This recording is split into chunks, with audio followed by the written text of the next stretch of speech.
बघा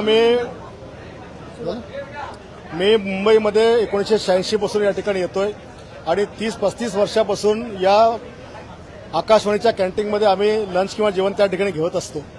काल रात्री सुद्धा मी नेहमीप्रमाणे माझ्या रुटीन वेळेवर 10 वाजता एक 2 चपाती डाळ आणि राईस याची मी ऑर्डर त्या ठिकाणी दिली आणि ऑर्डर आल्यानंतर मी एक घास खाल्ल्याबरोबर मला वाटलं की काहीतरी याच्यामध्ये गडबड आहे आणि दुसरा जेवणाचा घास घेतल्याबरोबर मला वोमिटिंग त्या ठिकाणी झाली आणि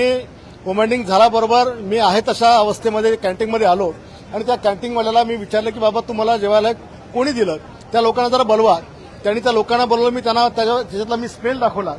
आणि स्मेल दाखवल्यानंतर तो म्हणतो हे बहुत गंदा आहे। मग मी मॅनेजरला बोलवलं, त्याला दाखवलं,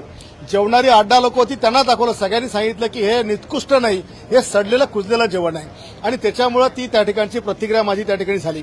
यापूर्वी या कॅन्टीनमध्ये 15-15 दिवसाआधीचं नॉनव्हेज द्यायचं, अंडी 15-15 दिवसाची, 4-4, 5-5 दिवसाच्या भाज्या, या संदर्भात मी एमडीकडे तक्रार केली, मी फूड अँड ड्रग्ज विभागाला तक्रार दिली। इव्हन त्या मालकाला समजेल त्या भाषेत समजून सांगितलं, मराठी सांगितलं, हिंदी सांगितलं, इंग्रजी सांगितलं आणि शेवटी हात जोडून सांगितलं की कृपा करून महाराष्ट्रातल्या लोकांच्या जीवाशी खेळू नका, आमदारांच्या जीवनाशी खेळू नका। आणि या कॅन्टीनमध्ये आज जर आपण विचार केला तर दिवसाला या अधिवेशनाच्या काळात 10,000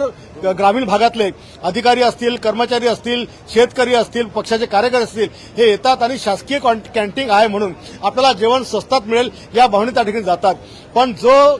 कॅन्टीनचा मालक आहे, ज्याला 30 वर्षापासून सारखा कंत्राट मॅनेज करून दिला जातो, कोण्या अधिकाऱ्यांचे साठवलोट आहे हे मला सांगता